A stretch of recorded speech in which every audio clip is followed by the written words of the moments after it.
Praised be Jesus and Mary. Today in the Franciscan calendar we celebrate St. Nicholas and companions. And St. Nicholas and his three companions are among the 158 Franciscans who have been martyred in the Holy Land since the friars became custodians of the shrines in 1335.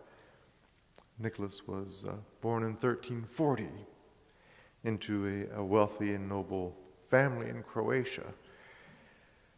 He joined the Franciscans and was sent with Father Deodat of Rhodes to preach in Bosnia, and there they labored with great zeal among the heretics, refuting their false doctrines, repaying insults with blessings, visiting the sick, comforting the afflicted, and gaining many souls for Christ just by their extreme kindness and charity. Many people esteemed Father Nicholas as another Christ, while others persecuted him with a relentless hatred. And at heart, he loved those who hated him more because he desired martyrdom and thought that they might obtain for him this grace. Although after 12 years of labor in Bosnia, all opposition died down. So the opportunity for martyrdom was gone. And so they volunteered for the Holy Land missions in 1383, and they were sent there.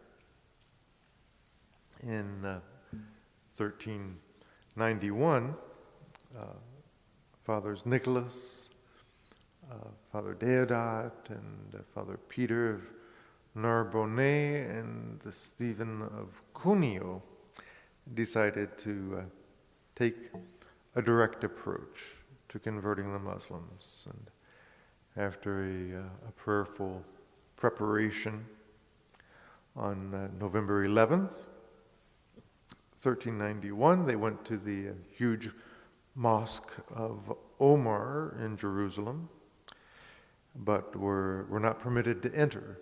So they asked to see the Qadi, or the Muslim official. And reading from a prepared treatise, they proclaimed that all people must accept the gospel of Jesus. And when they were ordered to retract their statement, they refused. And this outraged the crowd so much that the priests were knocked down to the ground and almost beaten to death. They were then dragged to a dungeon and bound hand and foot, tortured and kept there for 3 days without any food or drink. And on the third day, November 14th, they were taken out into the street where a large fire was burning and asked once again to recant. And when they refused, they were slashed to pieces with scimitars.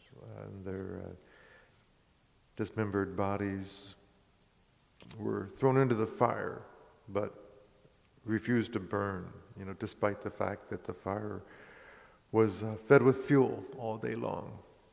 And under the cover of darkness, the Muslims buried their remains so that they wouldn't be gathered up by the Christians.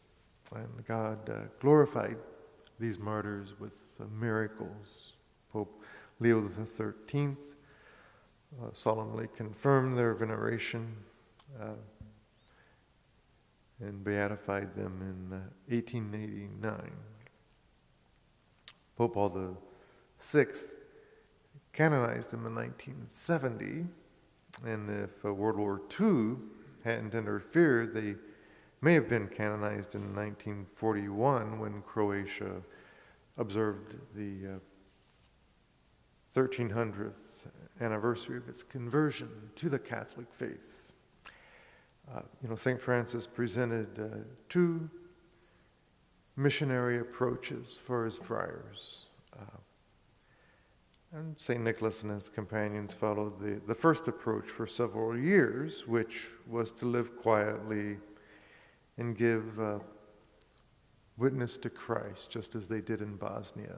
And we saw how successful they were there. But Jerusalem was a different story. They felt called to take the second approach of preaching openly. And their Franciscan confreres in the Holy Land are still working by example to make Jesus better known. And I'm sure that if, they took the second approach of preaching openly, they would obtain the same results as St. Nicholas and his companions obtained. So let us pray, and remember in our prayers all the persecuted Christians in the Middle East and throughout the world today on this feast of these holy martyrs.